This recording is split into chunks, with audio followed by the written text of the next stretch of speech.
I wrote a little song to remind you, Choice Hotels get you more of the experiences you value. The Cambria Hotel's got it all. A rooftop bar, have a ball. Bring a date, your squad, or even your mom. Book direct at choicehotels.com.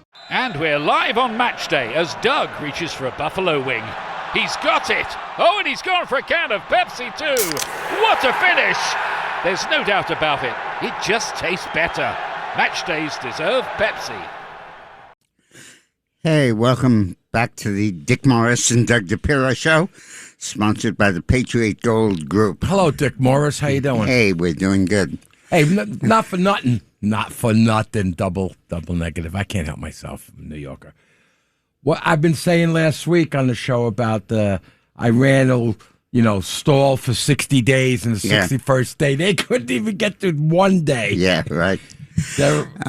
We're beating them down now. Yeah, and Trump's goal, remember, is to keep the Straits of Hormuz open. And Iran isn't there closing it, and they can't even if they want to. And the result is that energy prices around the world are not going up. They're continuing to drop. And Trump needs that because of two reasons. First, domestically with his ratings in the U.S., and that's working. And secondly, because the world has a shortage of oil. And it needs the oil from the Hormuz Straits. Trump is solving the world shortage of oil by putting Venezuela back on tap for 5 million a day. And the UAE has doubled its production, pulling out of OPEC. And Oman, the country in the very tip of Oman, is building a rail link to replace the Straits of Hormuz. Which will permanently replace them, and they can go to hell. Our good friend Scott said it could be a rail link, trucking. I can't see trucking. I cannot see that happening. Pipeline. So, but they're definitely. Are they definitely doing this rail? Doing it. It's going to take a couple of years, but they're going to do it. It'll go fast. So, listen. Let me talk about domestic stuff. There's a key finding that I had this week, and I wanted to share it with everybody. We all obsess, or I obsess at least, on Trump's ratings. Is he up a point? Is he down a point? What's the deal? And there are so many polls out there that all of which are inaccurate. The only accurate poll is McLaughlin and maybe Harvard-Harris. And McLaughlin, I asked him, what has the history been of Trump's approval rating? And he told me the history is that it never changes. That regardless of events, regardless of what's going on, Trump always has the same approval rating. He's within like 47 to 50. Yeah, that's what I'm about to read. Mm-hmm. And so remember, Trump got 49.8% of the vote on Election Day in 24. So 50. So in November of 25, he was at 50. December of 25, he was at 50. January 26, he was at 50. February of 26, he was at 48. March, he was at 48. May, he was at 49. June, he was at 48. And now he's 50 again. So his job approval rating does not change. It's basically locked in. The same number of people that voted for him, 50, approve of the job he's doing as president. No one's bailing out on him. No one's bailing out, and no one's bailing in. Let me ask you this, and just to jump into, to put it in perspective. Most presidents are bounces all over the place. Bounce all over. Yeah, who was the highest? Was it Reagan? Who was one of the highest? Well, Reagan probably, but the point is that Trump's ratings are basically always the same, and it means that he won the election. He probably won it in 16. He definitely won it in 16. He probably won it in 2020, but they stole it. Yeah, and he certainly won it in 24. And his approval is what it was in 24. It hasn't changed. And the result, the idea is that there is a tremendous stability in Trump's ratings, a stability I've never seen with any other politician before in my entire life. And because he's not a politician. Well, I've never seen that rating before. And he's sitting there at 50% of the vote. and 50% of the country goes against him, 50 goes for him, and that's all there is. And it seems as though the independents, more people go for him than bail out on him. Yeah, they do. You know, in that margin. They do, and it ends up being a 50 to 49 margin. Right. Mm-hmm. So let's understand that going into the off-year elections, that Trump's ratings are basically set in stone, which is an amazing, amazing phenomenon. Now, let me explain a little bit about his ratings, because there's a change that I made when I was full-time with Trump, or I made last cycle, really, where I said, let's take the people that are unfavorable to Trump, that give him a negative job rating, and ask them all the following question. Would you say that you have an unfavorable opinion of Trump because of his performance? Ask this question. Do you have an unfavorable opinion of Trump because you disapprove of his policies or his actions, or because you don't like his personality and temperament? And we always found a significant number of people who didn't like Trump personally, but liked and approved of what he did. Mm-hmm. And that also has been pretty constant. About 15% of the voters dislike Trump because of his personality, and about 32 actually dislike everything about him. So his policies and personality. Well, that's the left. So this is a general? Yeah, this is McLaughlin general election polling. Mm-hmm. So with Donald Trump, you have an absolute constancy of his ratings, and most people don't understand this. He has about 50% favorable. He has about 35% that like his policies but don't like him, and about 10 or 12% that don't like his I'm sorry, got that wrong. 50% that approve, 35% that disapprove of everything, and about 10 to 15% that like his policies but not his personality. That's fine, too. And what happens in the election is a significant number of that 10 to 15% that doesn't like his personality but does like his policies flakes over and votes for him. And that gives Trump his margin, which is tiny. It's a 1 or 2 or 3 point enough margin. Enough to go over the edge. But enough to win. Mm-hmm. And that's Donald Trump. And it's always been Trump's ratings, and still are Trump's ratings. This is totally unique in politics. There's never something where those ratings are that constant and that clear. And it's worth understanding that when we listen about Trump. He has the most solid base of support that any president, I think, has ever had. It's not a question of popularity. It's a question of a deep-rooted, long-term commitment to him based on decades now of knowing him, watching him in office for 8 years or 6 years, and committing to him. I think part of that, I think what that is all about is whether you like him or not, you know that he's going to do what he said he was going to do. Yeah, and you basically approve his policies. And it's a solid foundation. Whether you like his boolah or not, it doesn't matter. You want illegals thrown out of the country.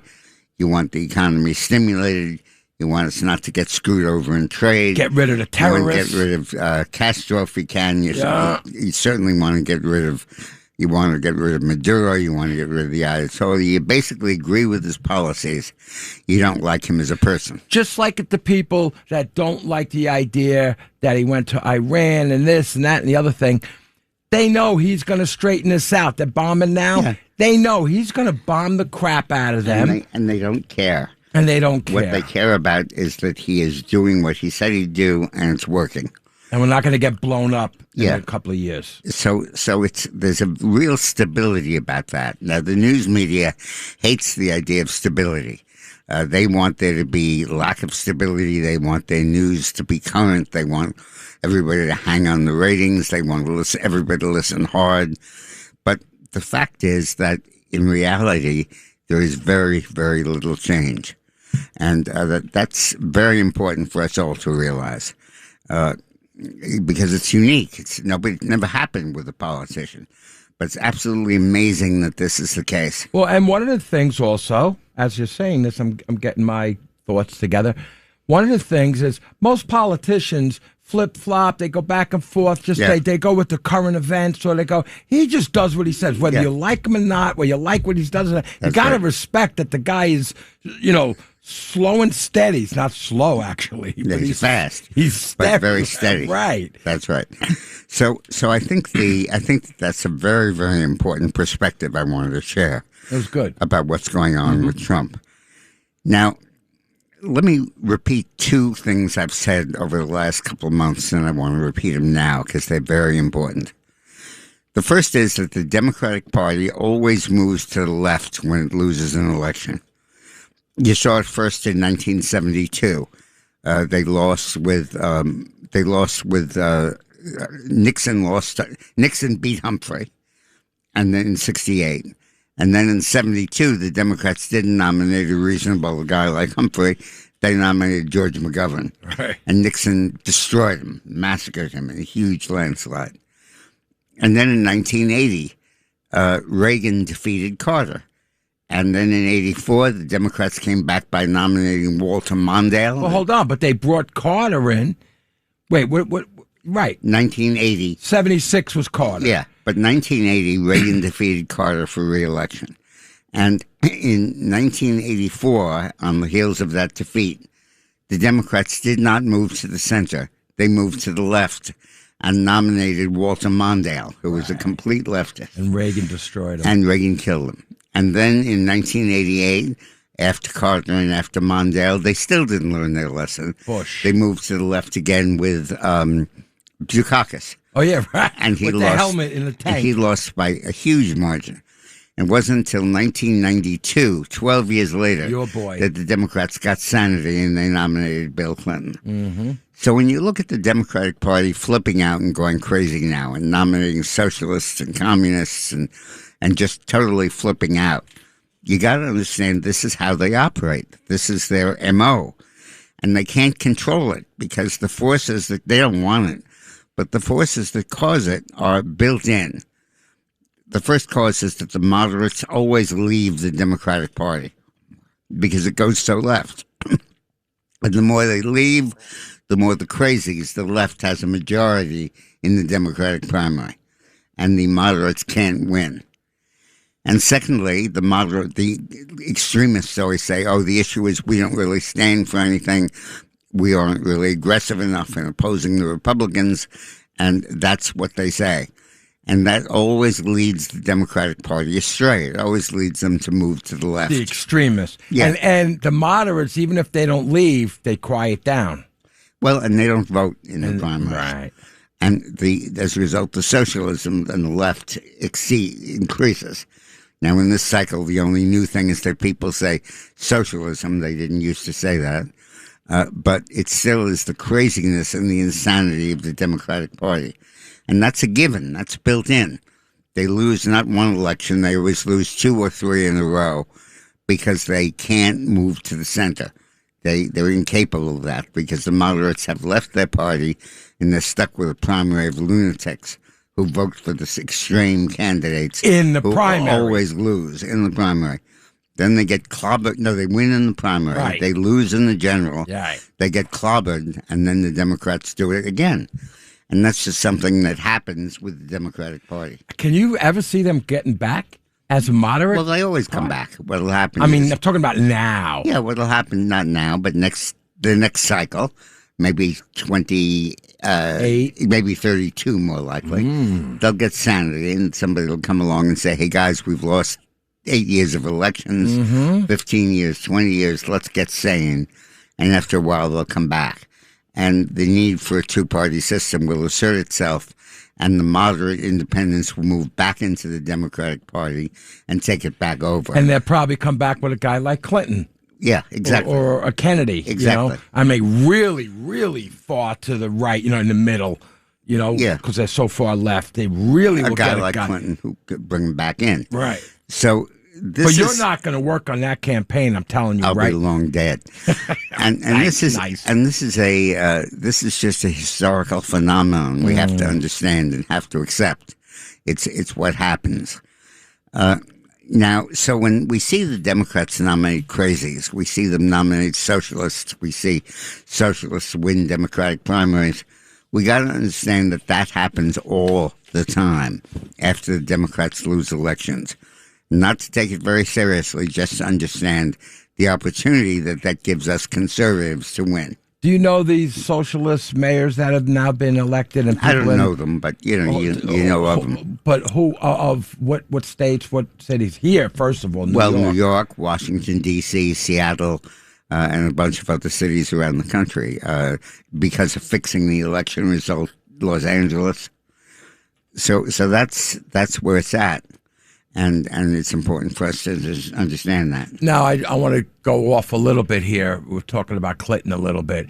So, Stephanopoulos wrote a book, whatever, to my everything, whatever. All Too Human. Yeah, whatever.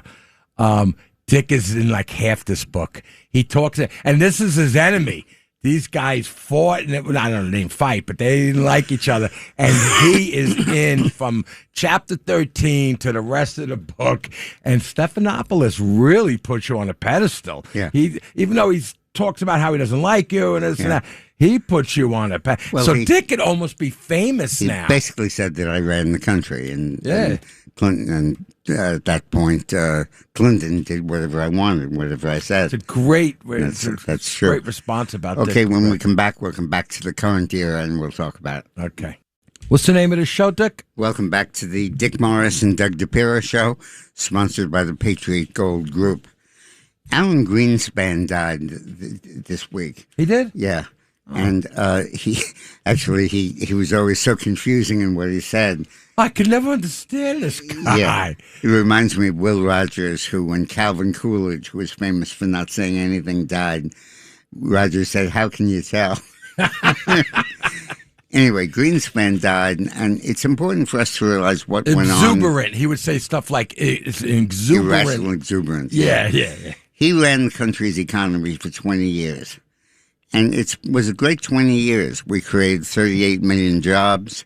Inflation averaged 2.5%. If you invested $100 at the start of his administration in 1986, by 2007, your $100 million had become $842 million. $100 became $842. Wow. And the adjusted GDP of the United States rose from $4.9 trillion to $14.1 trillion. How long was Greenspan in? 20 years. 20 years. So not always in, but controlling things. Mm-hmm. And that was kind of incredible. Now, the results are more or less in from the reapportionment. Normally, as you know, reapportionment of congressional districts takes place every 10 years when the census says it should. And it causes major changes in the country. But because of the shifts in demographics within the 10 years, after 5 years, Trump pushed hard for states to redo their lines now to take account of the new migration. Now, we couldn't count migration from out of state to interstate, because that wasn't allowed. You weren't allowed to reallocate seats from California to Texas. But within California, within Texas, and within each state, you could redraw the lines, and that's what they did. The Democrats raised hell and tried to get their states to reapportionment, and the Republicans did as well. Republicans started it. And as a result of that, when the smoke is now settled, Republicans have gained 14 seats, 5 in Texas, 4 in Florida, and 1 each in Missouri, North Carolina, Tennessee, Louisiana, and Alabama. And the Democrats have gained 5 seats, 6 seats, 5 in California, and 1 in Utah. So when you look at the exchange as a result of the reapportionment, with the House on a razor-thin margin, with Trump having a margin of like 2 or 3 votes or 1 vote in the House, the reapportionment has left the Republicans 8 seats better than they were going in. So when the results come in the elections of 26, you'll see that there starts with a 8-point advantage for the Republicans, 8-seat advantage. Is that going to also grow a little more? Because the reapportionment is not finished. It's not done. It is for now. It'll be continuing next year. Right. Now, let me just repeat what's going to happen in the future. I said this a couple of weeks ago, but I want to repeat it. this year, in the election of 26, the Republicans are going to hold on to the House because they have this 8-seat advantage, because Trump's record has been so good, because Trump's ratings remain a majority. And because of all of that, the Republicans are actually going to preserve their margin and hold on to the House. Then in 28, the Republicans will add to their margin, because in 28 you'll have more states reapportioning. And for the first time, or a little bit now, but mainly then, the Supreme Court decision that says you can't gerrymander based on race will kick in. And that will change district lines throughout the South. So you've got another 6 or 8 seats the Republicans are going to pick up. Then in 30 and 32, the new census is going to come in, 32.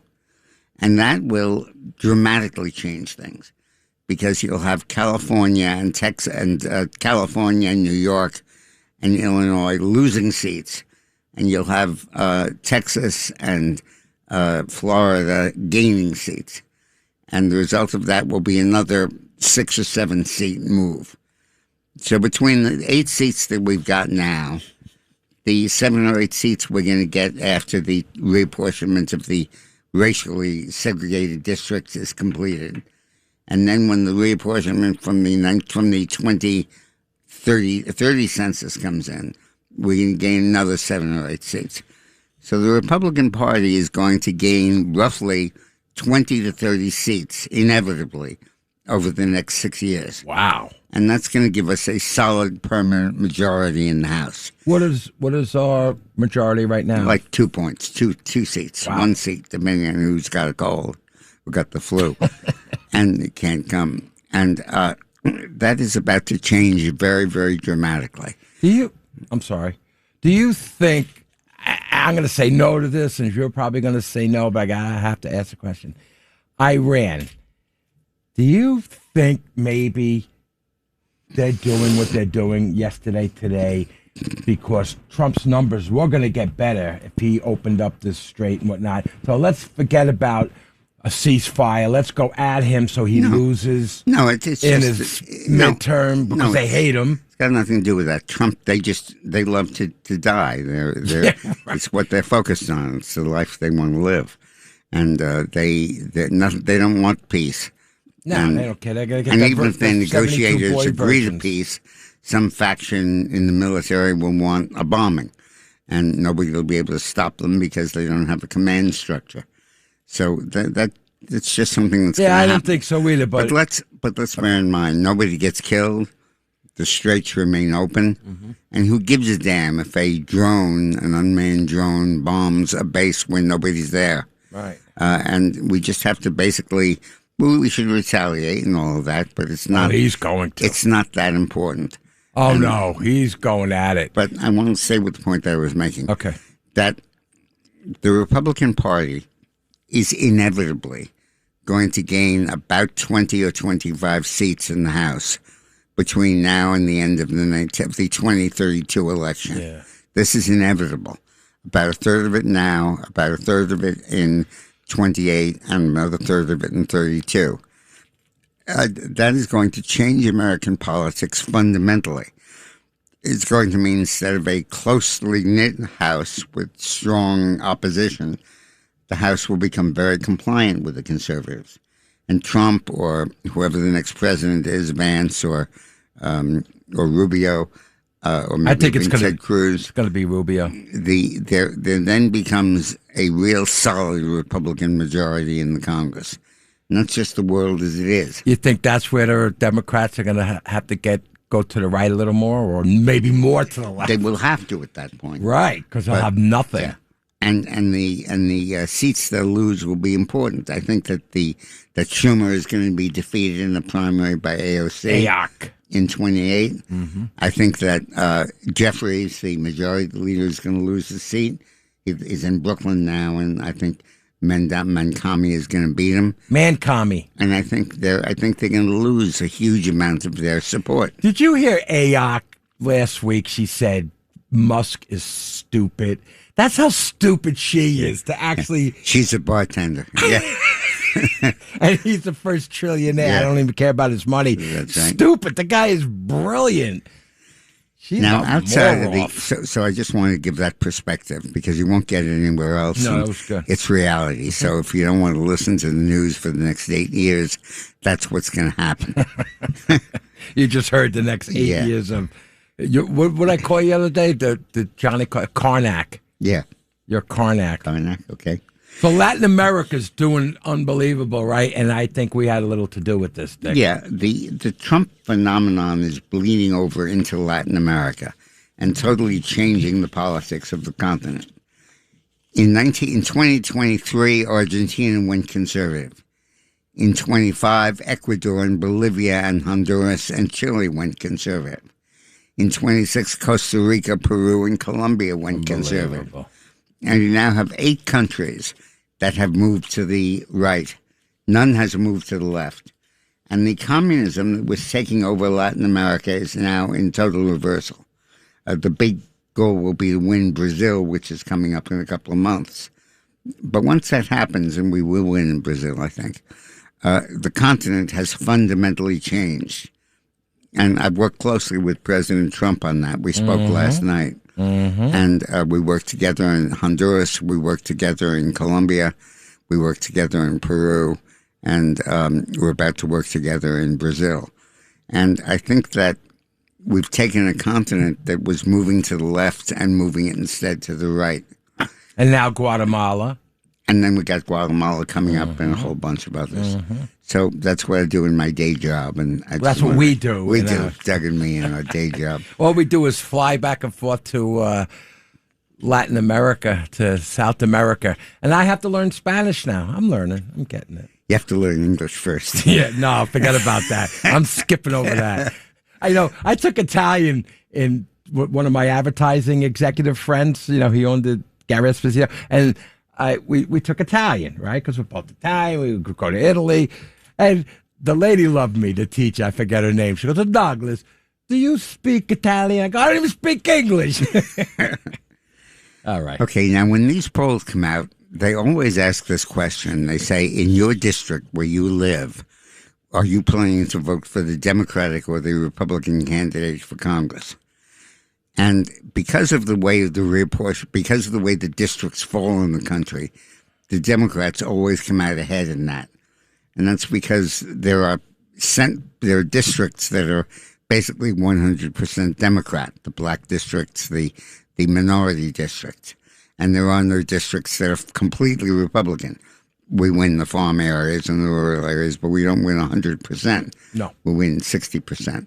Whereas in Harlem, they win 100% of the Democrat vote. But now the Spanish vote was starting to... Yeah, but my point is that question of how are you going to vote for always has a Democratic skew to it.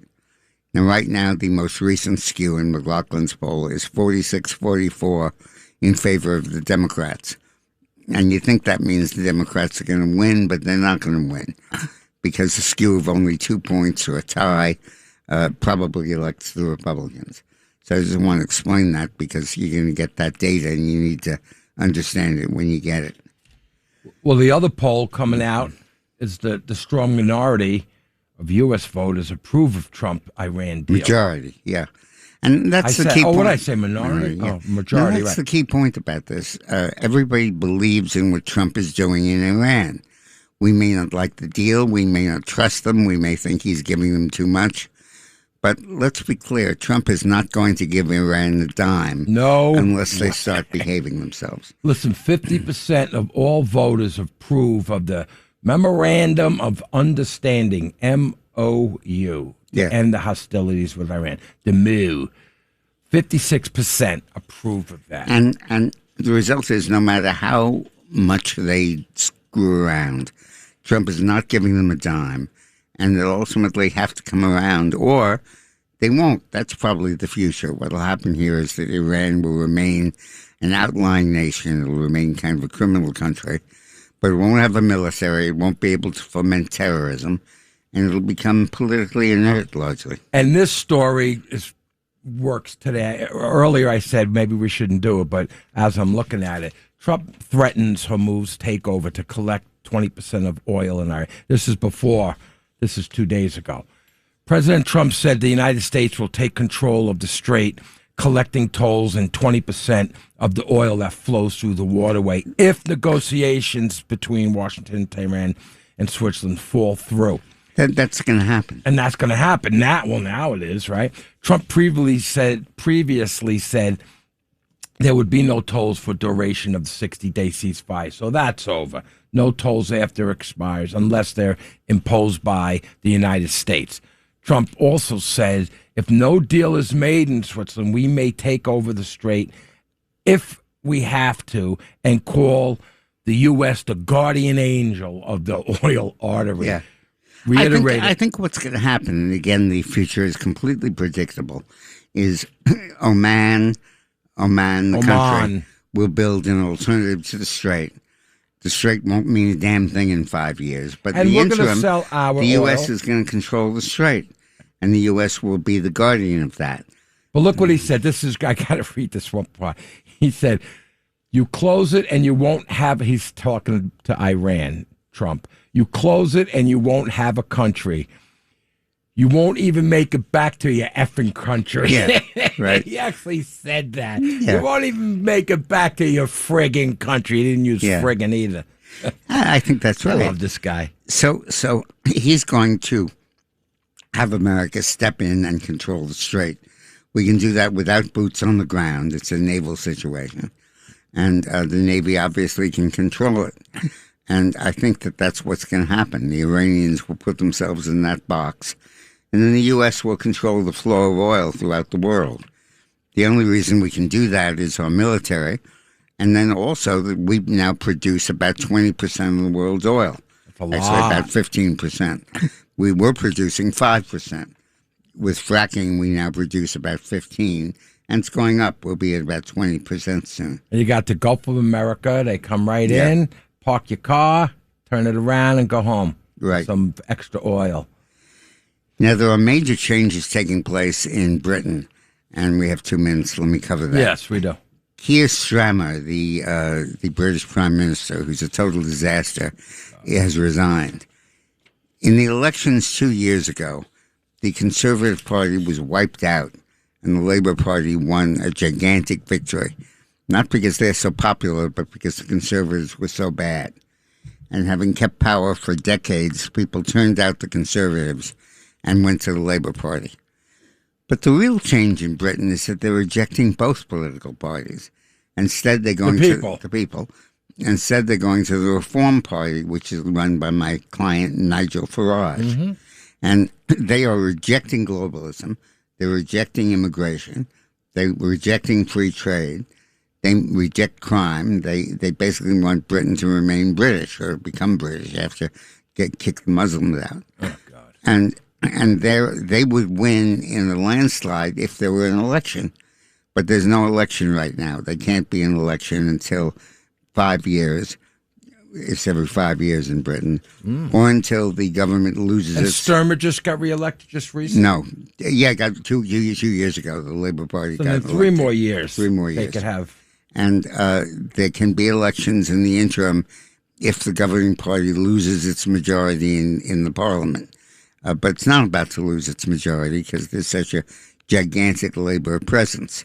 And the Labour Party is not about to call a new election because they know they'll lose. So what my client Farage is saying is we're a banana republic now. We can't have an election. We won't have an election for 3 years. And government everybody hates and they all know is terrible, is in charge and will remain in charge. How do they do it? Tell me about the parliament when a guy steps down and it's not a vote. Tell me how this goes. It is a vote. The way it works is that parliament controls who the prime minister is. Prime minister has to have a majority in Congress. Mm-hmm. If he loses his majority, he has to resign. And then they go to the opposition. If it can't get a majority together, they have a new election, and then after that, they have a new prime minister. Special election or now, whatever. In Britain, what happened was 3 years ago, the Conservatives lost their majority, but lost it by so much that Labour got a dominant majority.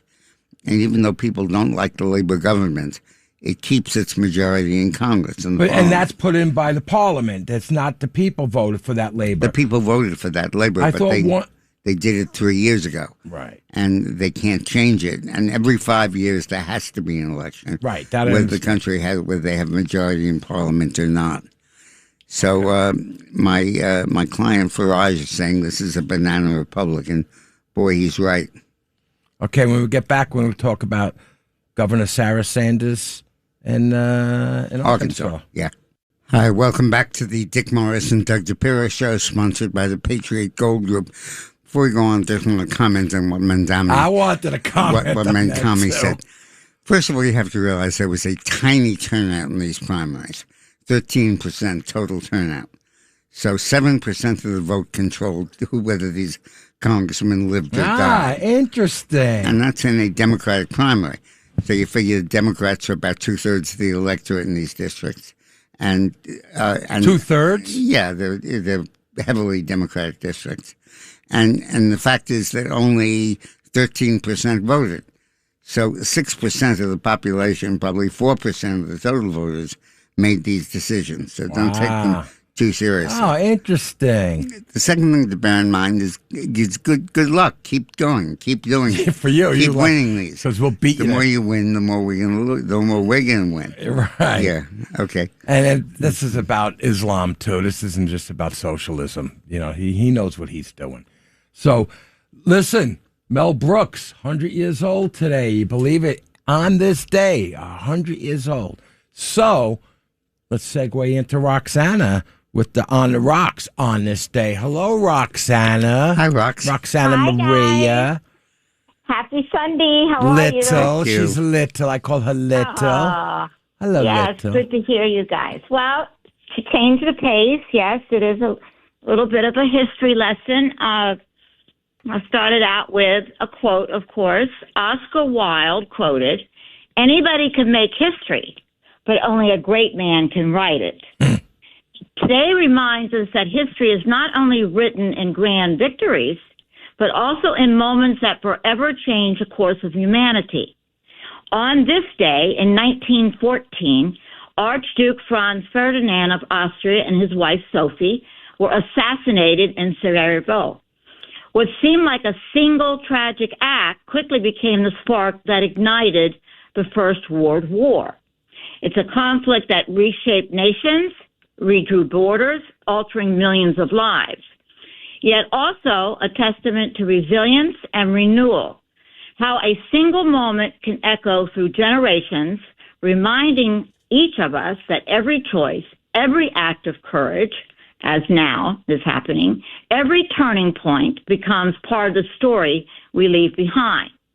But today also a remarkable day of progress and transformation. Exactly 5 years to this day after the assassinations, in 1919, the Treaty of Versailles was signed, officially ending that war. So there's two other remarkable milestones worth mentioning out of many that forever changed the world of music and travel. In 1846, on this day, Adolph Sax received a patent for the saxophone. His name was Adolph Sax. Yeah. It's going to like this. Sax.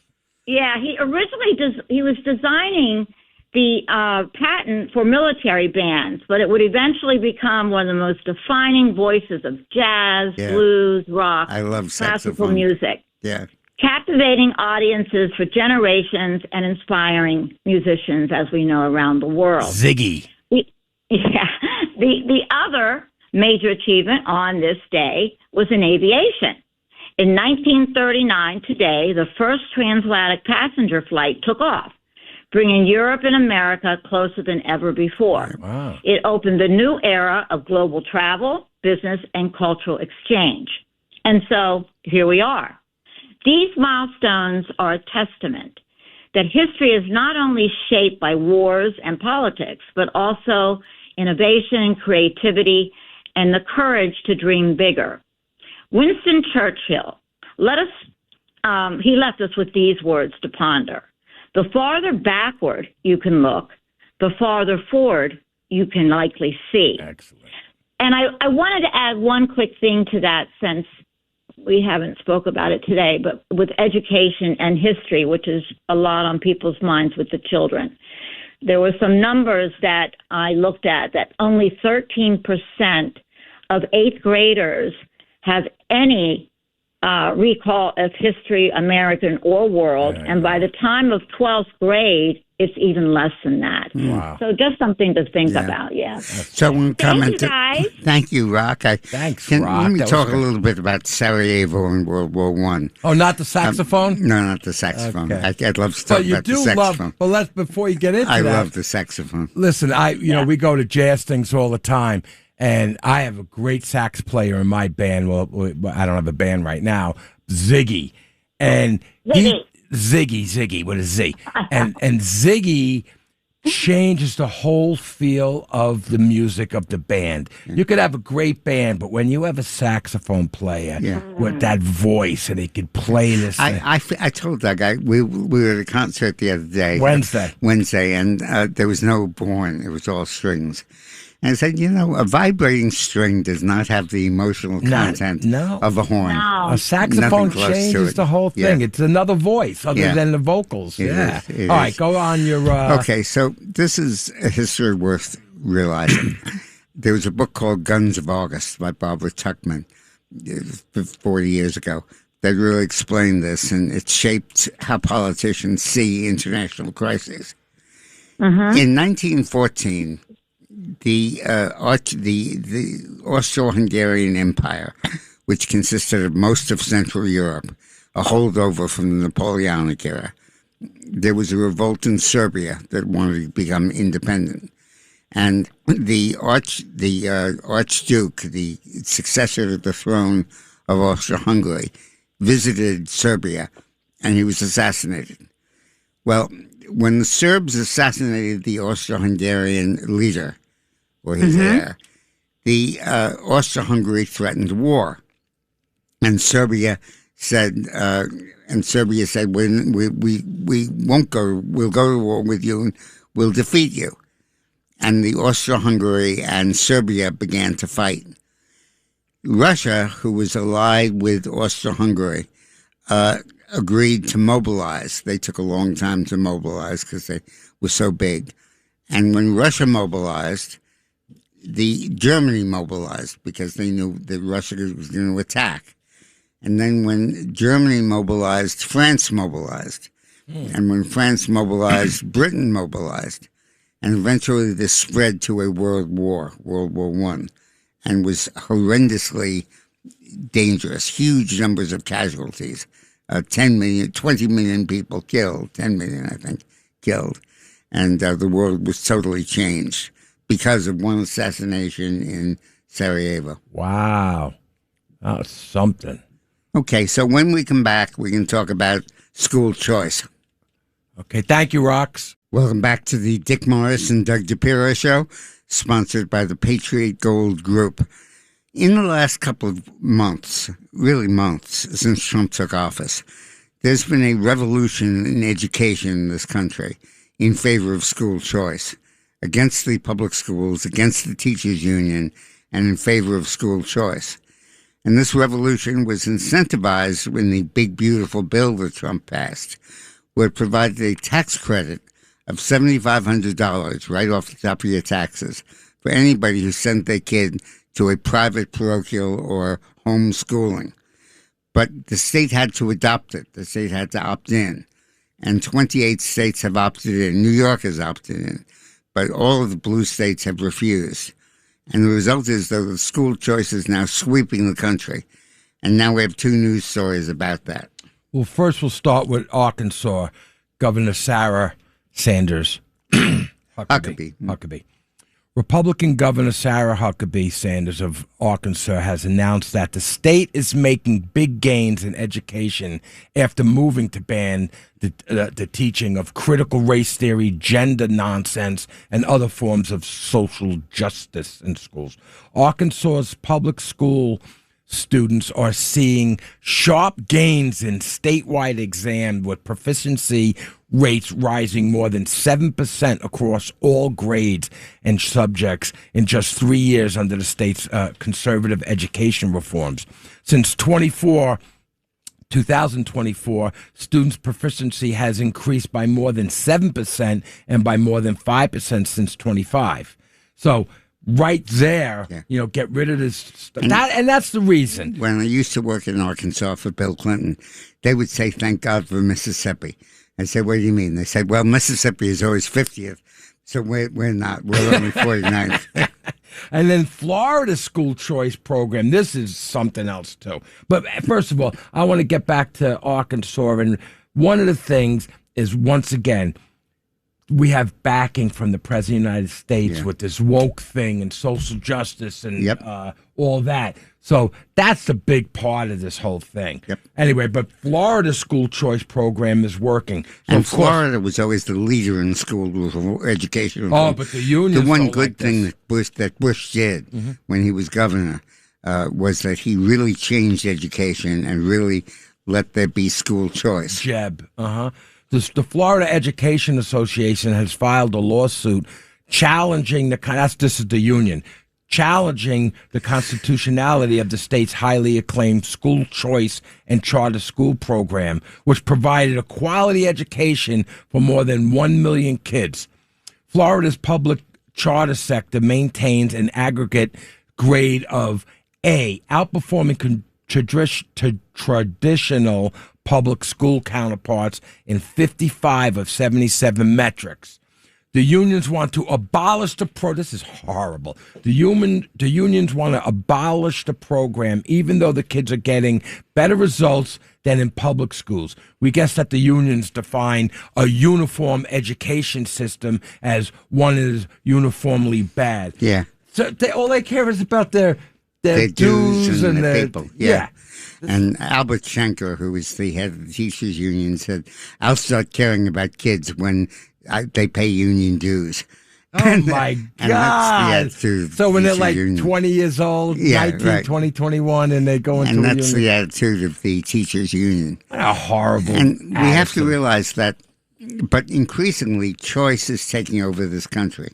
And more and more states, you have a break in the monopoly of public education by the extreme left and by the teacher Well, union. because it's working, though. That's the thing. Exactly. It's not because it's a great idea and everyone wants to get on It's board. working. It's working. And the parents want their kids in good schools. And they're switching to that. And Trump has made it possible for them to afford it. And now the unions are fighting back. Once again, back to Trump. The 50%, the steady 50%. Yeah. Same thing. It's working. What he's doing is working. So people don't care. They don't care about the charter school, what neighborhood it's in, or where you got to go. If it's working, it's working. That's right. That's right. That's great. Okay, when we come back, we'll talk about the Save America Act and how Trump is trying to save the Save America Act. Welcome back to the Dick Morris and Doug Dipierro Show, sponsored by the Patriot Gold Group. I don't want to preempt The Rock because she'll be on next week as well with her on this day in history stuff. But I just want to talk a little bit about July 4th, 1826, the 50th anniversary of the Declaration of Independence. We're about to have the 250th. On that day, July 4th, 1826, John Adams and Thomas Jefferson both died. They both died on the 50th anniversary of signing the Declaration. And they were the two remaining living signatories of that document. Adams' last words were, "Thomas Jefferson still lives." But Jefferson didn't. He died earlier that day. Wow. And the country decided that was a divinely inspired moment, that God had sent that as a message about this, and heavily influenced America. But when you think about it, On the 4th of July. On the 4th of July, Thomas Jefferson and John Adams both died on that day. Adams was about 92, Jefferson was about 86. You told me about this. Yeah. That is amazing. Incredible.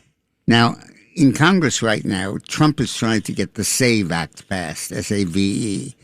And the SAVE Act provides, as I guess you know, that everybody has to have a photo ID in order to register to vote. They have to do it in person. They can't do it by mail. And that when they actually do vote, they have to have a photo ID with them to prove that they're who they are. And that has passed the House a long time ago and it's been pending in the Senate. And the reason it can't pass the Senate is because of the filibuster. And the Democrats will not vote for it. They vote against it all the time. There's some BS about how this will discourage people from voting. It'll set up people can't find ID. And it's absolute nonsense. Most states are offering free photo ID to everybody. And you need a photo ID to function in the world today. The only reason they won't pass it is they want to commit fraud. And this will stop that. So it's just very, very clear. But still, the filibuster will continue. Now, there are 4 Republican senators who are saying we're for the bill, but we're against stopping the filibuster. And the reason they want to stop, they vote against stopping the filibuster is because they're afraid that when the Republicans lose control of the Senate in one of the biannual elections, that they will be unable to stop the Democrats from doing horrible things like packing the Supreme Court, letting in extra states, Puerto Rico and Washington, D.C., which will pack the Senate, and that they are really worried about what the Democrats will do. And how do you feel about that? Well, I think we have to keep winning the Senate, and I think we will. And I don't think you can. I don't think if you don't pass this, the Democrats will change one bit. If they get power, they'll do what they want. Anyway, there's nothing we can do to appease that. There's no deal involved. It's just a hope.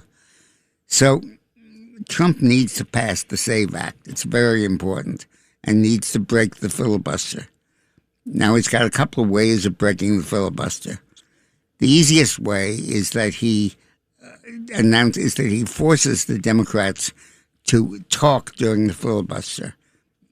In the past, senators always spoke during filibusters, and you had relays, and the senator would stand up for 7 or 8 hours and speak, and then he would go to the bathroom and somebody else would speak, and they would pet like a baton race. But he walked to the restroom to go to the bathroom, right? And the Southern Democrats kept that up for 2 months to kill the 1964 Civil Rights Act. Mm-hmm. And they had cots in the Senate caucus room, and people would sleep there, and the good guys had to sleep there because there were quorum calls, and the bad guys quorum calls. There had to be a majority. If there weren't, they'd go out of session, and the filibuster would be over. Mm-hmm. You had to keep the floor 24/7. You had to talk. Wow. And you could say anything. People read the phone book. No. They did. They literally read the phone book. And cool. it went on. The Bible? Did anyone read the Bible? Yeah. Wow. And that went on for like 2 months until the liberals finally broke the filibuster. The Republicans gave them enough votes to break it.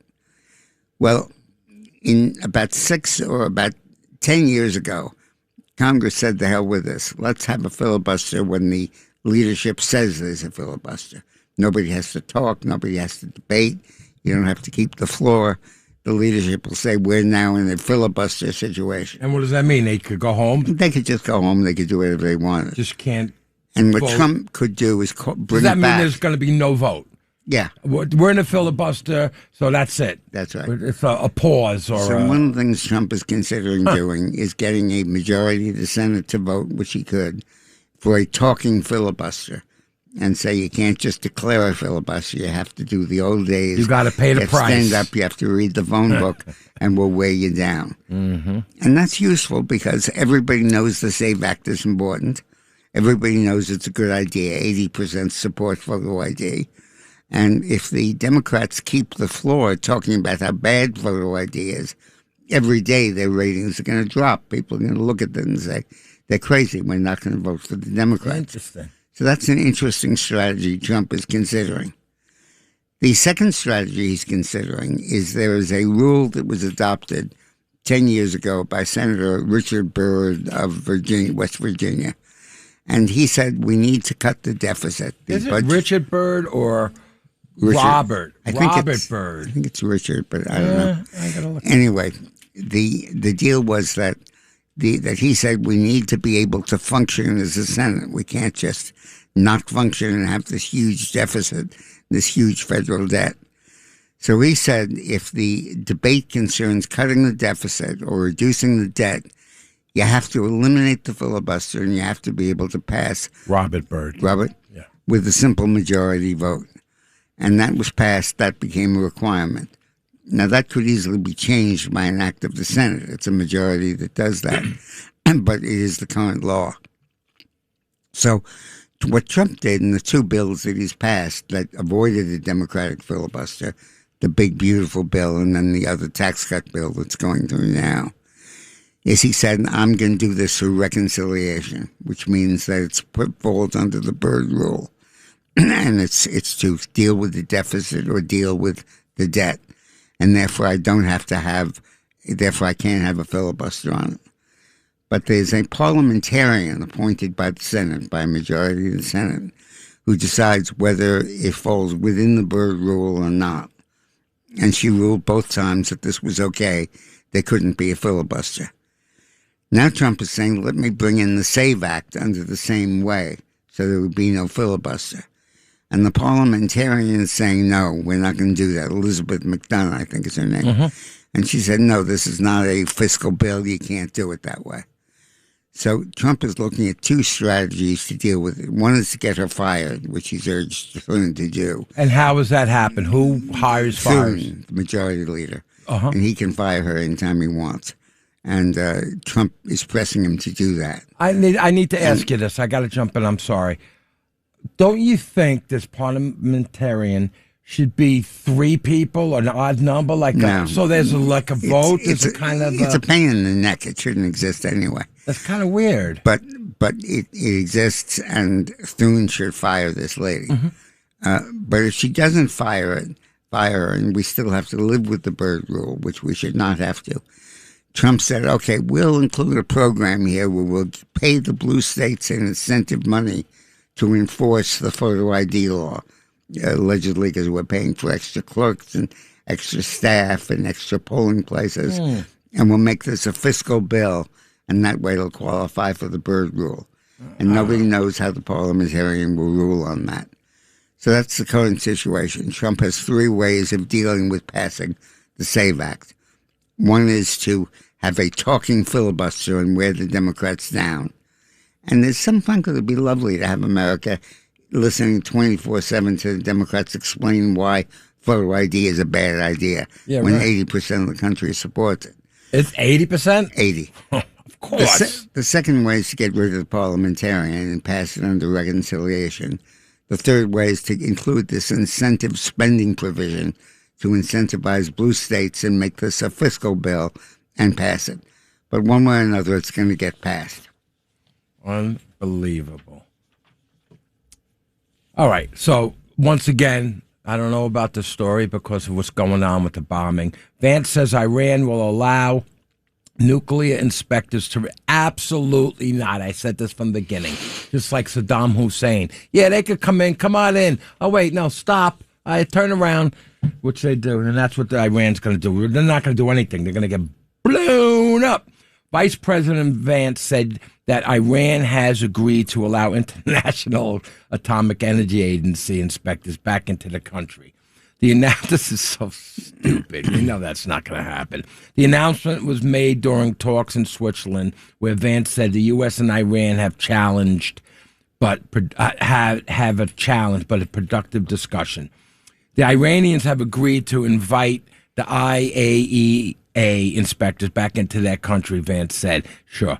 That is a major milestone for the American people. It's not going to happen. The talks continue, and we made great progress. Yeah, I mean, I think what's going to happen with Iran is that they're going to be an outlaw nation. The ceasefire isn't going to mean anything. We're going to bomb the hell out of them. They'll become a parking lot. And they're fine with that. It gives them a free ticket to heaven. Not a parking lot, a pocket of terrorists. That's what they're going to be. Yeah, but they won't have an army. They won't have a navy. They won't have money. And we'll pick them off as we go. Yeah, and who really cares? That's right. And we will pick them off as they go. You know, that's what's going to happen. They're going to be pockets of tribes, and they're going to show their face, at one point or another, try to blow something up, and they're going to get picked off. Okay. The Equal Employment Opportunity Commission has begun an investigation into allegations of anti-Semitism. The Trump administration's ongoing battle against rising anti-Jewish hostility on the left. The House Committee on Education and the Workforce and Senator Bill Cassidy, who chairs the Senate Health, Education, Labor, and Pension Committee, has also opened investigations into alleged anti-Semitism. The Brandeis Center Coalition to Combat Anti-Semitism said the federal probe comes in response to its charge file last month accusing the nation's largest teachers union of perpetuating hostile environments for Jewish members that have seeped into the classroom at a time when anti-Semitism in schools has reached an all-time high. Once again, why would the union want to do that, Dick? What do you think? Well, why do they want this hostile environment? The union, because they want to preserve their power and not permit school choice. Divide and conquer type of thing. And they're captured by the left. Divide and conquer. Okay, now investment in defense tech is soaring. Venture capital is investing records amount of U.S. defense technology companies. The over $14.6 billion has been raised in 2026 for defense tech firms. This marks a significant increase from $9.6 billion in 2025. This is really important. A $6 billion increase in defense investment by the tech firms. Defense is increasingly changing completely with drones and AI, which becoming essentially a casualty-less defense system, and based on technology. And the venture capital firms investing in this means that the U.S. will be light years ahead of the rest of the world in defense. And it literally gives us military dominance for a long period of time. And this investment's very important. You want me to continue? No, that's good. Yeah, that's good. The postmaster. I was asked about the defense, and I said, I think the shutters should be the same color as defense. Yuck. The Postmaster General, a guy named David Snyder, told lawyers Wednesday that the Postal Service will no longer deliver mail-in ballots to states that refuse to provide voter data to the federal government, in line with a proposed rule from the Trump administration. The postmaster defended the measure, saying it will ensure the right ballots are going to the right people. If a state refuses to turn their absentee voter list over to the federal government, will the post office still mail ballots under the rule? And a Democratic senator asked, and the postmaster said no. Trump issued an executive order in March directing the agency to propose a rule requiring states to provide a list to the Postal Service of eligible voters at least 60 days before any federal election.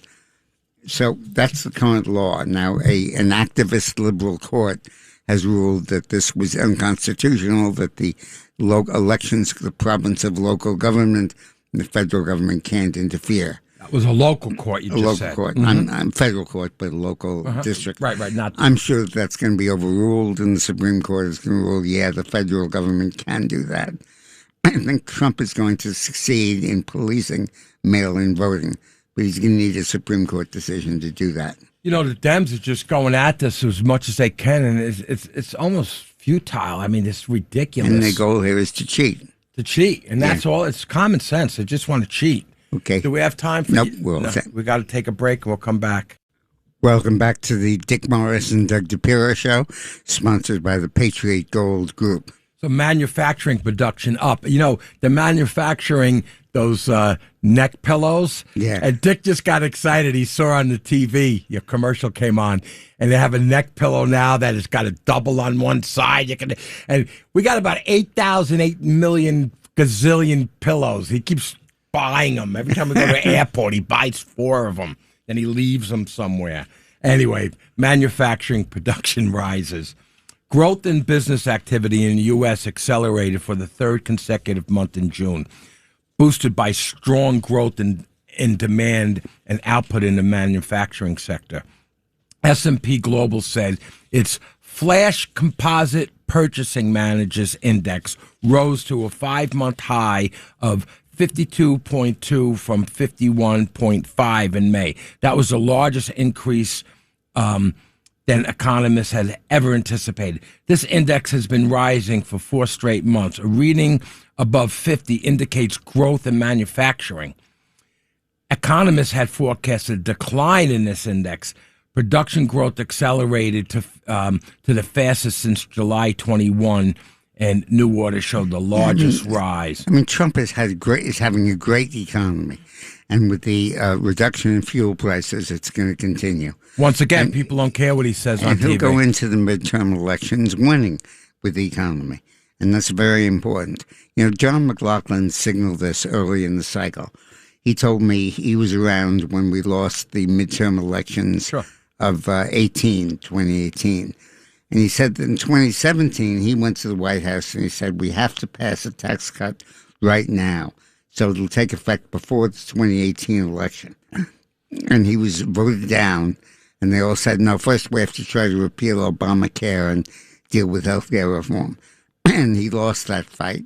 And the result was that we did not cut taxes in 17. And by 18, we got clobbered in the race for Congress, lost almost 40 seats. Wow. Now, McLaughlin came back, and this year he came in and he said, Mr. President, we've got to have a tax cut passed first before you do anything else. And Trump said, you're right, John. And he passed the big, beautiful bill. And the big, badass bill. And that has completely cut taxes in so many different areas, largely for businesses, not upper people, but businesses. And then he added the tax cut for tips and for overtime and Social Security. And the result is the economy is now doing great. It's booming along, and nothing's derailing it. Not Iran, not the price of gas, because McLaughlin suggested that and Trump went along. And it was really important that that happened. You know, you're judged by your actions, not your what you say. You know, it's not what you say, it's what you do. And that's why Trump's numbers are at 50%. Or so steady. Now, a perspective on the homelessness crisis in the country. President Donald Trump's migration curbs are reducing the rents paid by Americans for their housing. Rents are falling sharply across the country for the first time in years, as the record surge in illegal immigration has been reversed. Rents in major metro areas have dropped significantly from their Biden-era peaks. In many cities, those declines mean hundreds of dollars back into family budgets every month, relief that has been possible under the policies that flooded communities with millions of new arrivals. The driver is clear. Trump's border policies are working. Net migration collapsed more than 50% nationally, the sharpest drop on record. Far fewer arrivals competing for housing, vacancy rates have risen, and landlords are now forced to compete on price. When America controls its borders and enforces its laws, America's workers and families win. A back-of-the-envelope calculation suggests that illegal immigration can explain about 30% of the total growth in housing prices. So Trump is basically solving the homeless problem by cutting rents, by reducing rents and making them affordable. And the way he's doing it is not rent controls or regulation. It simply is cutting off the supply of illegal immigrants. You know, it's funny. You could actually look at what Biden did as a socialist thing and what Trump does as competition as capitalist thing right here. Exactly. That's almost, you almost go look at that. That's pretty interesting. So Trump scores big major blow against China's grip on the critical minerals. Trump just pulled off another big achievement in what's being hailed as a major win for the administration against Chinese domination of the rare earth minerals market in the U.S. has supported an American company, Virtus, I guess that's how you say it, Virtus Minerals, in developing 2 major mines producing cobalt and copper in the Democratic Republic of the Congo. So there you go. Yeah. Rare earth minerals. It's good news. It's so now Trump also Disney versus Trump. Yeah. ABC is going all in to shore up support for its extremist left-wing daytime gab fest. I like that. The View, by hosting TV ads urging viewers to contact the FCC to show support for the hardcore leftist fake news pushing show. This episode is brought to you by Fox One. Watch all 104 matches of the FIFA World Cup live in 4K for just $19.99 a month with 3 days free. Build your own multi-view, choose up to 3 streams, and follow player spotlights. Stay on top of every moment with live stats, highlights, and instant replays. The FIFA World Cup, streaming live on Fox One. Offers are subject to change. See fox.com for complete terms and conditions. I didn't think the pain from the shingles rash would affect simple, everyday tasks like bathing, getting dressed, or even walking around. I was wrong. Though not everyone at risk will develop it, 99% of people over the age of 50 already have the virus that causes shingles, and it could reactivate at any time. I developed it, and the blistering rash lasted for weeks. Don't learn the hard way, like I did. Talk to your doctor or pharmacist today. Sponsored by GSK. ABC's facing several proceedings before the FCC, led by Trump-appointed chairman Brendan Carr, as detractors of The View, Jimmy Kimmel Live, and other shows begin pushing for sanctions against the networks violating equal time for opposing viewpoints. Yeah, normally the law says that you have to give equal time to both points of view. Not on cable, but you have to do it on broadcast. Right. Because it's a public airwaves and you're not charging people for it. And the way you'll get it free from the federal government is if you have fair coverage. So And ABC's doing these are ads. left-wing shows. They're horrible. And obviously there's no conservative point of view. Whoopi, Sunny, So ABC Joy. is trying to persuade the FCC that, we are fair. Yeah. We do allow right-wing comments. Turn the TV on. And that's what's going on. Yeah. View has welcomed your favorite guests for 30 years. Now the FCC wants to control who's allowed to appear on the show. Tell the FCC to let the viewers decide, the ad says. But that's baloney. The point is that they can have that show, but they have to have an offsetting right-wing show. The View with a bunch of conservatives. Oh, it's horrible. And you can do that, and ABC is going to be forced to do it. But what they're trying to do is masquerade that they're really a news show.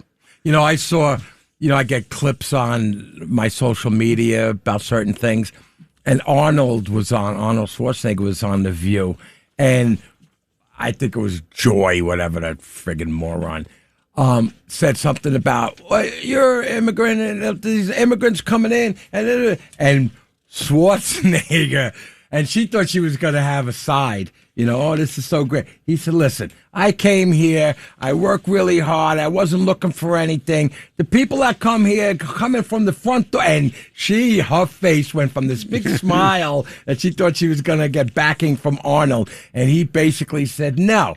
You come to this, and you respect this country. You don't speak bad about them. You don't wave your flag from your country. You can't. And he went on, and she just went, So tell us about your friend Nigel. Yeah, well, this is the story we talked about earlier in the show. Britain is caught between its own laws that means that it can't have an election for 3 more years. And the Labour majority, the overwhelming majority of the Labour Party, holds the House of Commons in control. Until they lose the majority, you'll never get an election until the 5 years are up. And Nigel Farage demands an immediate election and said that we are a banana republic now. And how do they do that? Will. They could do that, a special election? They can do it anytime they want. Right. Mm-hmm. But the Labour Party won't do that because they want to keep their majority.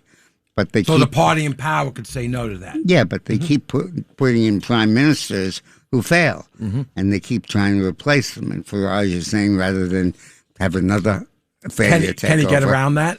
Well, he can't unless they let him.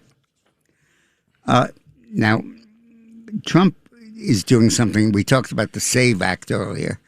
And what Trump is doing for the SAVE Act, he's saying, unless you guys pass this, I'm not going to sign a damn thing as president. I'm not going to sign any bills. I'm not going to make any appointments. I'm not going to make any agreements. Poop will get off the pot. You have to pass this bill first. It's kind of an executive lockdown, if you will. So he met with Senate Republicans this week and said that he insists that his SAVE bill be passed. And the Senate Republicans are wondering how to do it. And he's pressuring Thune to fire the parliamentarian.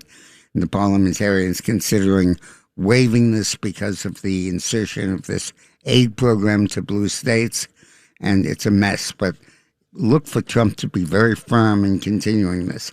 It really amounts to a presidential strike. Yeah. This parliamentarian thing doesn't go with our government. It doesn't seem like it belongs there. It shouldn't. It shouldn't be. It shouldn't exist. One person's having a thing. It doesn't seem like it goes with what we're about. Exist. Yeah.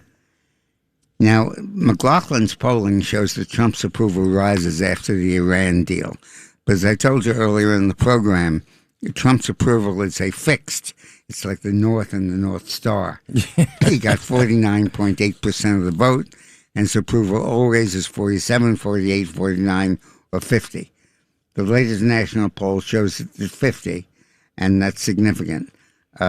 Republicans still but we covered that. The Trump's ratings go up or down, but only within a very, very limited band, and now they happen to be up. Talk about Fauci. Yeah. And the Cine media. Yeah, this is important. Peter Navarro did an interview. He said, what we know is that the ground zero for the virus, the COVID virus, was within a few miles of the Wuhan lab. If you simply do an Occam's razor approach, the simplest explanation is probably the most likely.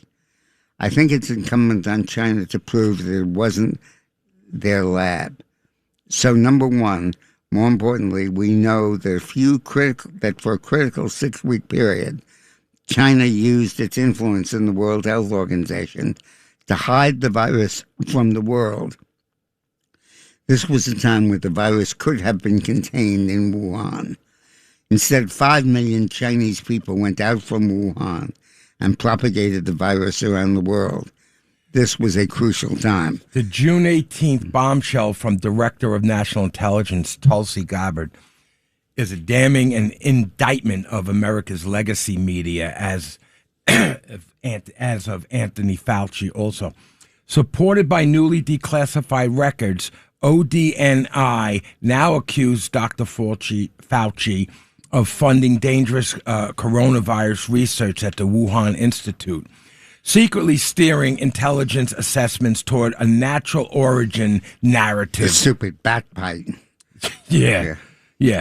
Ruthlessly suppressing dissent and misleading Congress about its conduct. You know, he should go to jail for this. Yeah, well, that's what we're talking about. Yeah. Yet the same media organization that canonized Fauci during the pandemic emergency now refused to treat these charges seriously. In April 2020, Fox News, Maria Bartiromo was told that the virus almost certainly came from Chinese Wuhan bioweapons lab. The media followed by ridiculing that premise. Now the FBI, the Department of Energy, and the CIA have reached similar conclusions. It was obvious, first of all, right? Enter stage left, Fauci. If the virus came from the Wuhan lab, Fauci's National Institute of Allergy and Infectious Disease almost certainly funded its creation. Fact, Fauci's federal grant to Peter Daszak, Eco Health Alliance, says researchers cultured SARS-related bat coronavirus, inserted spike genes from other viruses into viral backbones, this is sick, and tested the resulting viruses in mice engineered with human ACE2 receptors. Some constructs produce lethal infections. Some show greater viral growth. The stated purpose included helping design vaccines and therapeutics against potentially emerging virus. I get that. Talk about a modern-day Frankenstein or simply Dr. Fauci playing God. Yeah. What a creepy dude, man. This was so important. Tulsi Gabbard left as intelligence head. But before she left, the day she left, she released a trove of documents that show Fauci's culpability in the in the virus problem that we had.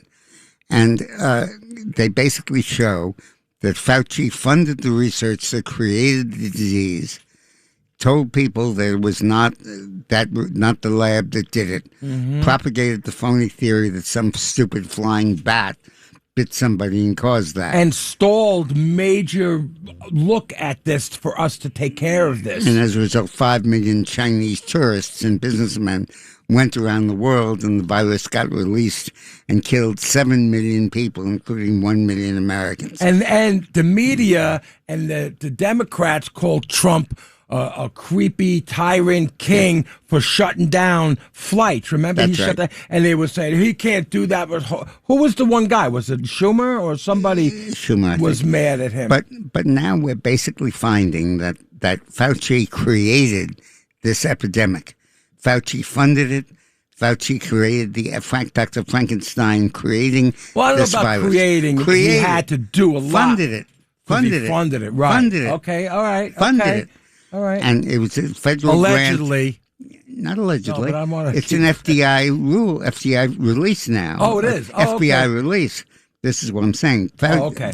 Tulsi Gabbard released the documents that showed that conclusively Fauci funded this. Fauci is responsible for this epidemic. The blood of everybody who died is on him. Oh, that creepy. And he didn't have to approve that. And then after he funded it, after the virus was released, he let China escape claiming that it was caused by Wuhan lab, spread it around the world. And that should make everything worse. You can't see your grandmother dying in the hospital and your mother and your thing and the whole thing. We got to take a break, even though we're excited and we're going to keep going on forever. Welcome back to the Dick Morris and Doug Dipierro show, sponsored by the Patriot Gold Group. What do you say, Dick? We go to... Yeah, but let me just comment on what Mandami just said. When he said that the socialists could win anywhere in the country.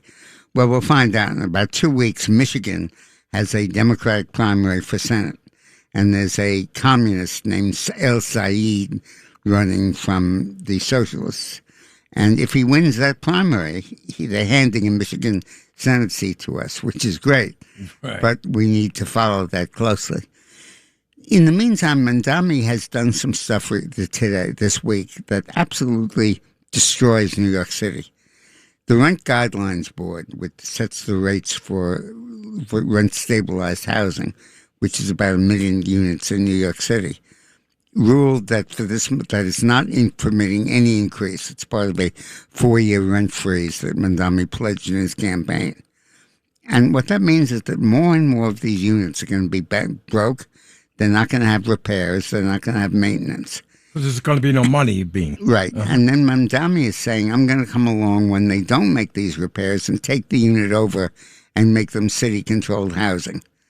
And this is an effort to make the housing supply of New York socialist, communist, eliminate private ownership of property in New York City. He's doing it by, on the one hand, freezing the rents landlords can charge, and then saying if we cut the services because of the rent freeze, I'm going to seize the property. You know, we keep talking about communists, socialists. I think that's bull. This is about Islam getting into our country. That's what this is all about. Well, in this case, it means that housing in New York City, which is our fundamental industry, is going to be communist. It's going to be socialist. And what Mandami just did is he turned off one spigot, rent increases, and turning on the other spigot, which is city takeover. And it's a very clever ploy, but it's one that's going to fundamentally change New York. Make it difficult for the landlords to make money, to fix their buildings, and then take them out, kind of like England. Take them away. Like what England did with Exactly. their rich. And the result is Catholics. we're going to have no housing supply in New York. We'll have massive increases in homelessness. People will have their services curtailed. It'll be impossible to live in those buildings, but he doesn't give a damn. This is why we need Blakeman, Bruce Blake. As a matter of fact, we got a caller that said, I think he's gone. Can a mayor of New York, can the governor of New York pull a mayor away? Yes, he can. But he needs a political basis for doing it. And this move that Mandami is making could be that. Let's go to Wendy in Huntington. Dr. Fauci said that research was worth it. Hi, Wendy. Yeah. Well, Fauci. Hey there. Hi. I don't think that it's brought up enough that Dr. Fauci was asked if he was asked about gain of function research, and he said it was worth the risk. Yeah. Wow. It's worth 6 million people dying. Wow. What is that? It's Adolf Hitler. I mean, this is a virus that occurred naturally. And Fauci took it in the Wuhan lab and with your tax money played with the virus until he could make it more lethal, easier for people to get, and almost impossible to cure. And then by accident it got leaked, maybe deliberately by the Chinese government, but let's stay with the idea that it was accidental. And was funded by the United States, by the taxpayers. What kills me is that they stalled on letting us know about it. What was it, 6 weeks? Yeah. We didn't know anything? And they let everybody out of the country. Is that it, Wendy? Anything else? Well, it might have happened accidentally, but China intentionally let people leave the continent and go throughout the world and spread it. Exactly. Wow. They did. And I don't buy that it was accidental, Wendy. I that think was their experiment? I think China saw that Trump was turning the world fundamentally against China, and they needed to try to end Trump's reelection. Wow, that's some evil stuff, man. Yeah.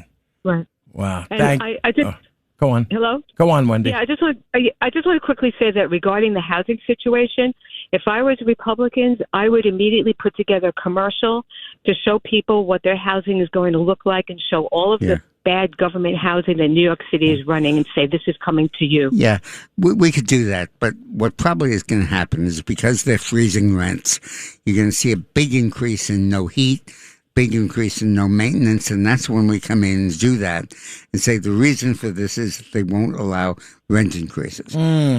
But Mandami will swoop in advance and take over the units. And it'll take years for those units to actually fall apart, and then they'll become like public housing. And Blaken will come in and take him over. But let's go to, thank you, Wendy.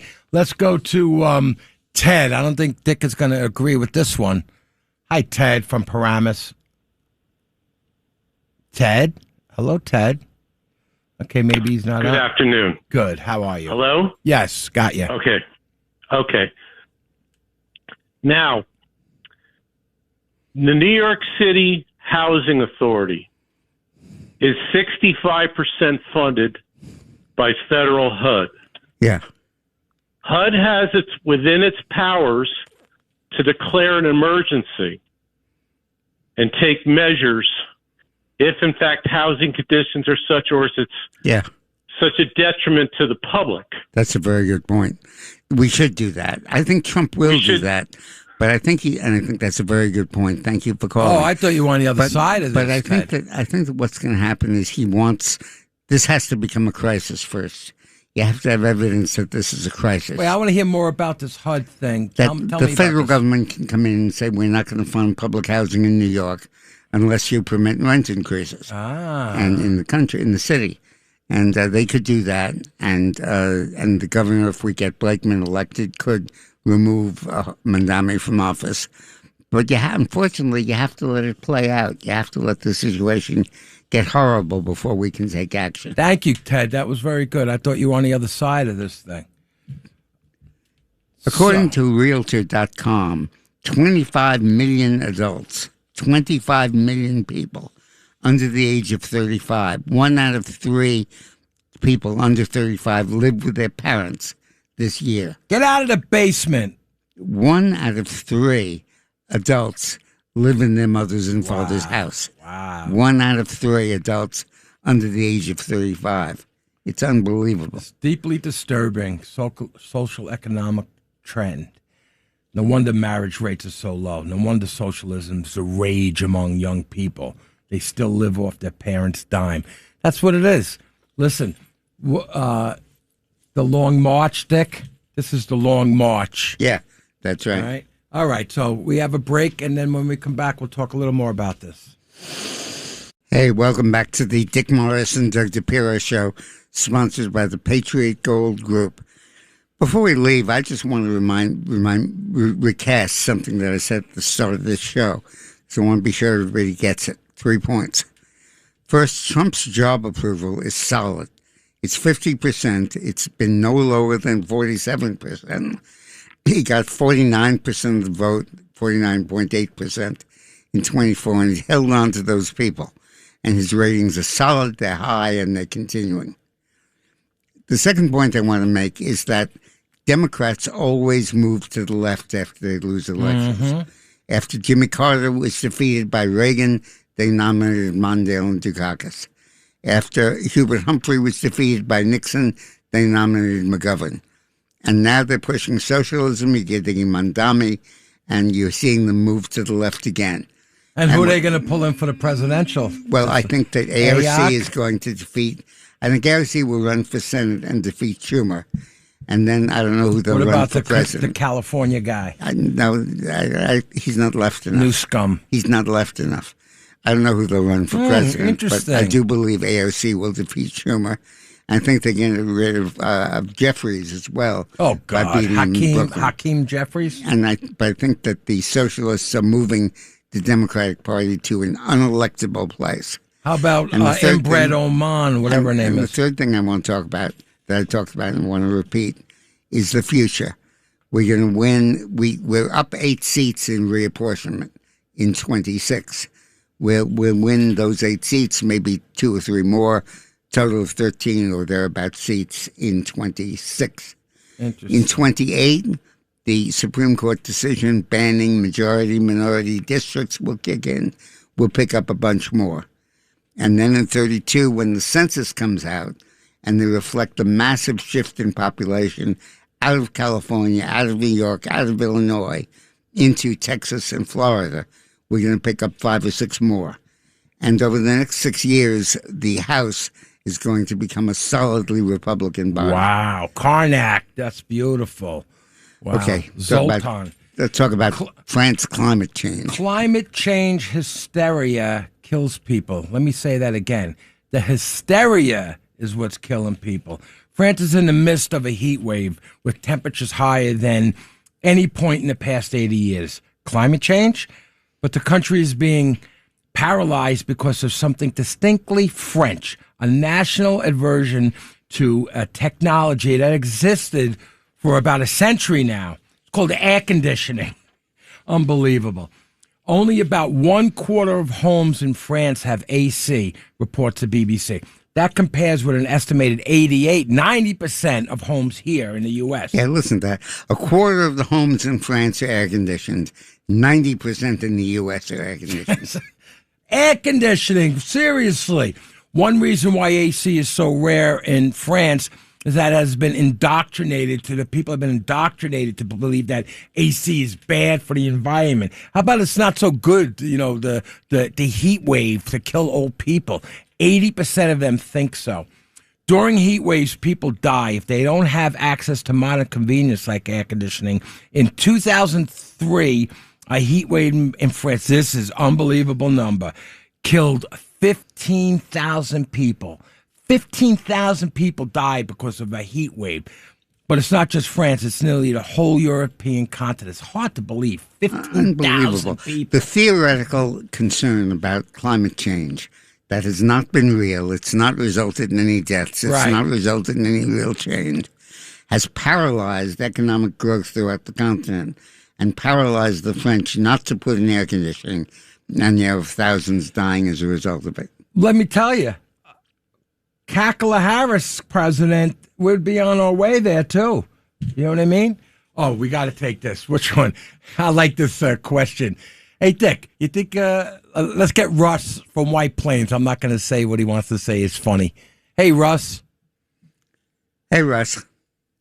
Are you there? Did we lose you? Yeah, I'm here, Doug. How Can are you hear me all right? Yeah, hi, Russ. This is a great question. Hi, Dick. Hey, Dick. You've answered one of my questions that wouldn't you prefer that the Democratic Party be overtaken by these leftists? Damn right. But I mean, is there a clear distinction? Isn't MAGA just the flip side of this left populism? What I wanted to really ask you is that people seem to be getting Trump fatigue, and the more he badmouths the DSA, the more people will react and vote for them. So I really want to ask you, Dick, your days in Riverside Democrats, is there a future in socialist consulting? Well, there probably is for somebody, but look, people are not getting tired of Trump. He has a 50% approval. He has a 50% vote share. They love Donald Trump, and they love what he's done, and they love what he's doing. And the move to the Democratic Socialists and the move to the left is predictable, what's always happens with the Democratic Party. And I'm thrilled about it. I know that soon that this is going to result in massive changes, helping the Republicans, helping conservatives. Wow. Thank you. Thank you so much. I think, Dick, that was a great show. Yeah. It's an honor to be here with you. Thank you, Rob Smith, for giving me that. And Roxana, great on the rocks. That was fantastic. Thank you, Rox. And happy birthday to Mel Brooks, Yeah. by the way. All right. Thank you so much. It was a great show, Dick. Thank you. This episode is brought to you by Google Health. Stop chasing someone else's definition of health. What matters is what's healthy for you. Google Health offers a new kind of coach built with Gemini for effortless tracking, sleep insights, and holistic coaching tailored to you. Visit googlestore.com to learn more and start a new relationship with your health. Requires Google account, Google Health app, internet, and Google Health premium subscription. Features subject to change. Availability and results vary. Not intended for medical purposes. Works independently of Gemini apps. Check responses for accuracy.